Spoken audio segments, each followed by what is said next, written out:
It's pretty crazy that we are already heading into week 3 of the NBA season, 2 weeks of games under our belts, which means it's always time to overreact to what's happening around the league. And there has been a lot of surprises thus far in the early going of the season, whether it be good or bad. So in today's video, we're going to be going over the biggest surprises of every team in the league, whether it be a particular player, a team as a whole, crazy storylines, all of it.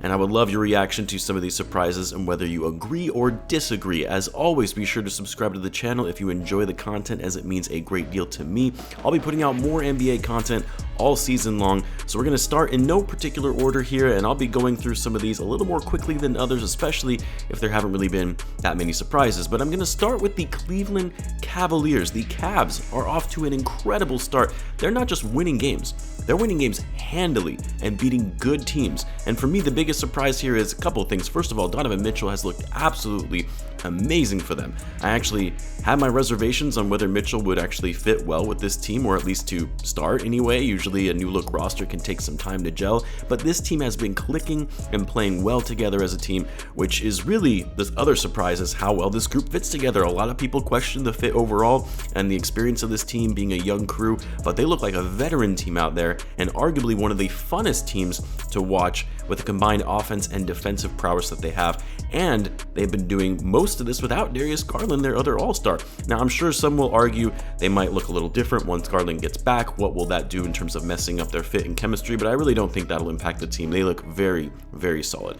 Up next, the Blazers. Biggest surprise to me, and I'm sure some of this might not have been a surprise at all, is just how well Damian Lillard has been playing despite missing most of the season last year. And when he was playing, he didn't look like the elite level Dame that we knew. I know he did just get injured again, but the guy has been playing out of his mind and on a mission to prove all the doubters wrong on whether the Blazers can actually be a team competing for a title. I did not expect this quick of a jump out of the gate for them to start the season.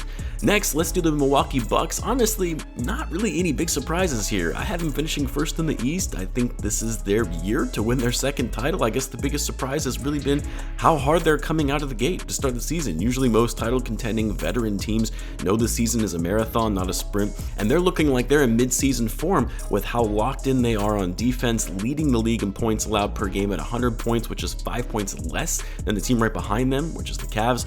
They're just coming out hungry and ready to take over the NBA this season, it seems. Next, let's do the Phoenix Suns. Biggest surprise there is actually how well they've been able to bounce back after having that embarrassing collapse of a Game 7 last season and then losing it in embarrassing fashion to the Australian team Adelaide 36ers in the preseason. I know it's only preseason, but that's still an ugly loss. Not only that, but also just the offseason drama surrounding DeAndre Ayton. You would have thought that this would create some tension, but so far they're looking like the team that we saw last season in the regular season anyway. We'll see if things change once we get to the playoffs. Let's do the Atlanta Hawks next. Biggest surprise there is actually how well Trey and DeJounte Murray have looked together.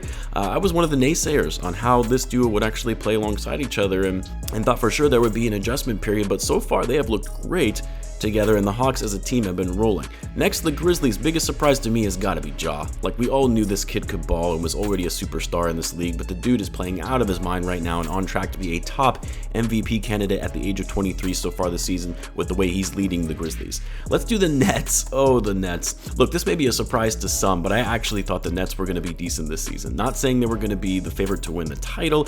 I didn't even have them coming out of the East, but I actually thought that they were going to be a team that you had to watch out for, just simply because they still have Kevin Durant, they still have Kyrie Irving, and Ben Simmons. I thought he was finally going to come back. Like, yes, there was always the outside chance that this would implode because of all the drama, the dysfunction, the toxicity.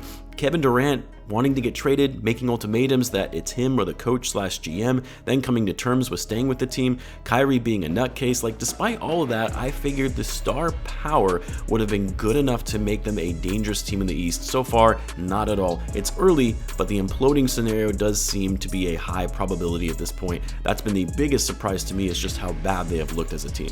Why don't we do the Jazz next? Biggest surprise, they're winning ball games. This is a team that traded their two best players and acquired 8 draft picks in the hopes that they suck this year to get a shot at Wembayama, and still have picks to build upon for the future, and yet at the time of this recording, they're 5-2 and sitting third in the West. And then the other big surprise has to be Lowry marketing. Coming from a Bulls fan who saw Lowry decline in his last couple of seasons with the Bulls, almost looks unrecognizable this season with how dominant and efficient he has been. Let's move to the Celtics. I don't really have that many big surprises other than they seem to be doing okay without their head coach that took them to the finals last season. I thought that would maybe have a bigger impact on their identity and culture, but they're still playing well. Tatum so far has been a monster, but again, not really that much of a surprise. Let's do the Timberwolves next. The biggest surprise to me is actually the play of D'Angelo Russell. He's really been playing well in this new look roster, especially when he's been involved in a lot of trade rumors. I thought he would kind of struggle this season with the addition of Gobert, but he's actually showing up well, playing good defense, more efficient, been a better passer so far this season. Like, I expected Cat and Anthony Edwards to do well. I expected Gobert to do his thing and what he does best, but Russell so far has been the bigger surprise to me and how he's adapting to that change. Next, the New York Knicks. Biggest surprise, Jalen Brunson has actually looked pretty good for them. I always liked Brunson's game, but I certainly had my doubts about paying him that kind of money to be your starting point guard, but he's looked great for them thus far with his scoring and playmaking, and the Knicks have gotten off to a decent start. We'll see how long it lasts though. How about the San Antonio Spurs? This is another instance like the Jazz of a supposed tanking team that is rebuilding for the future, and yet the surprise here is that they're actually winning, and they look great. Young core, some key veterans, they play great team basketball. I mean, this is probably more of a testament to Pop's greatness as a coach more than anything, but either way, the biggest surprise is that this team has a winning record when you would have thought they'd be looking at a record of like 1-6 right now. Let's do the Washington Wizards. Biggest surprise, I think it's got to be Kyle Kuzma, who has gotten off to a hot start with his scoring, and he's been more efficient on the floor on higher volume. I figure with Beal back, you might see his production dip a bit, but not so far. He's looked great. Up next, let's do the Denver Nuggets. Biggest surprise to me is the slow start from Jamal Murray and what he's gotten off to. I expected there to be a bit of an adjustment after missing a full season, and really more than that, but Murray actually looked good in the preseason, so I figured it would translate to the regular season, but he's really struggled to find his rhythm, not shooting the ball well. He's been bad at shooting at the line as well too, like 55%. His passing isn't what it used to be. Again, it's early, and obviously you expect there to be some time to get acclimated again after being out for so long, but I still would have expected Murray to be playing better than what we're currently seeing. Let's do the Toronto Raptors. Biggest surprise there to me is Fred VanVleet. Not having the best start, not shooting the ball particularly well. His defense has looked a lot better, which is great, but for a guy who was an all-star last season, has been a little disappointing in the first few games of the year. Next, the New Orleans Pelicans. I think the easy answer as far as a big surprise is how well Zion and CJ McCollum have been showing up, particularly Zion, because I thought he might get off to a slower start after being out all of last season. But he's looked super fit, super energetic, and playing at a high level like we saw when he was an all-star the year prior.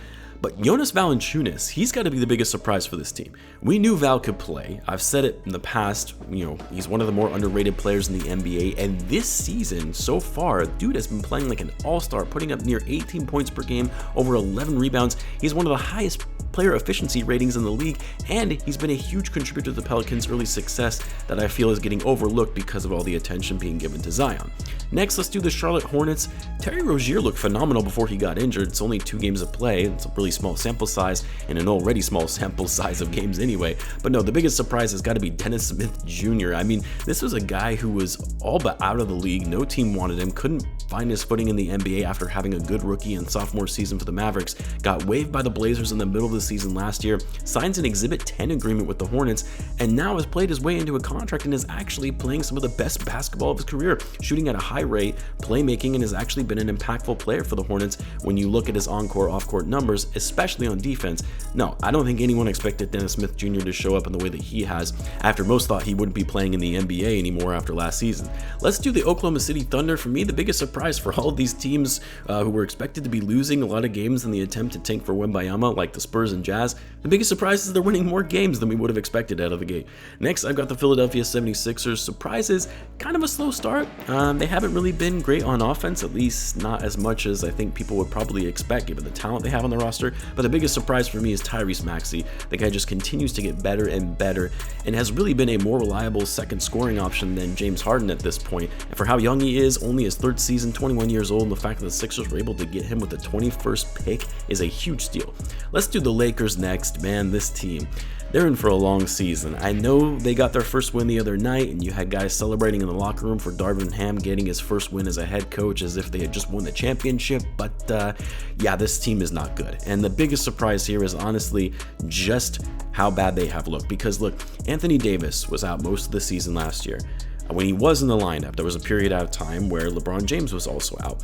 So you would have thought that with Anthony Davis coming back, LeBron is still playing at a high level. I don't care how bad Westbrook has looked. You would have to think that with those two superstars alone, this team would at least be decent, at least an average team. But no, this team just does not fit well together. The pieces they have put around LeBron and AD are horrible. They have little to no depth. At this rate, I see this team missing the play-in yet again in the tough Western Conference.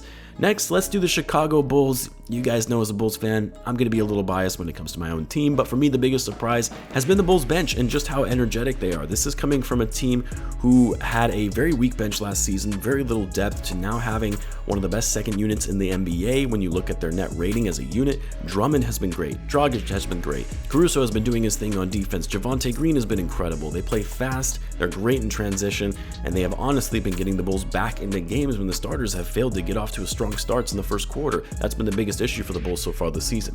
Next up, the defending champion Golden State Warriors. I'm actually not that surprised by their slow start. I mean, they know better than any other team that the regular season is a grind and know when to take your foot off the gas and when to accelerate. Biggest surprise for me thus far, though, has got to be Klay Thompson and how much he's been struggling, shooting 34% from the field, 28% from three. For a guy whose career average from deep is over 40%, his defense has also declined dramatically. He has a PER of 7 so far this season. Dude has just not looked like himself, and you have to wonder if the Warriors are finally going to make the call and pull the trigger and start Jordan Poole over Thompson with the way he's been playing.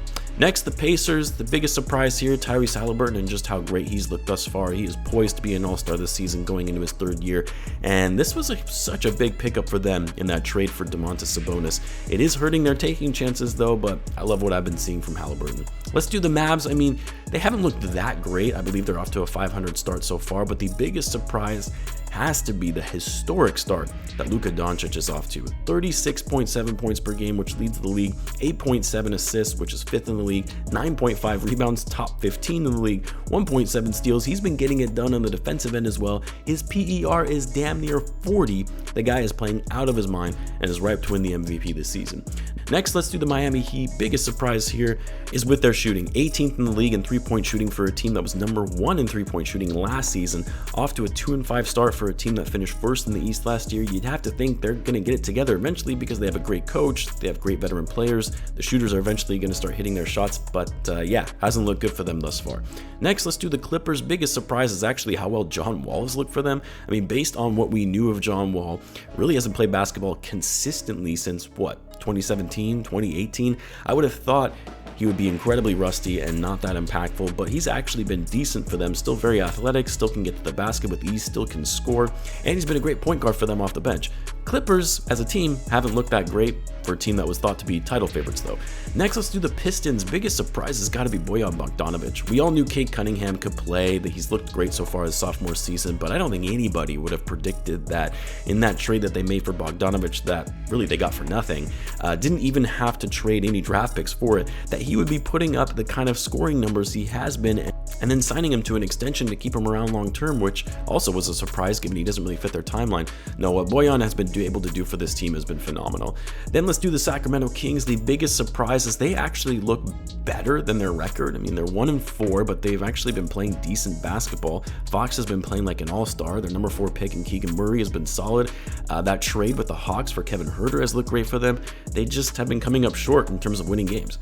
Getting down to the end here, 2 more teams to go. First, the Orlando Magic. Biggest surprise has to be how well Paolo has looked. I know he was the number 1 pick, so you kind of expect your number 1 pick to be good, but he wasn't even a consensus number 1 pick going into the draft, and he's already looking like a future superstar in the NBA, putting up historic numbers for a rookie. And then finally, the Houston Rockets. I guess the biggest surprise has been the fact that Kevin Porter Jr. has been playing consistently well, not even just as it relates to his scoring, but also his playmaking. His defense has looked better, and overall he's been more efficient and impactful.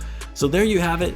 The biggest surprises for every team to start off this season. I know I went through some of those pretty quickly, but didn't want the video to drag on too much. Let me know in the comments what you guys have in terms of your biggest surprises so far this season. Be sure to subscribe, and I'll see you guys in the next one.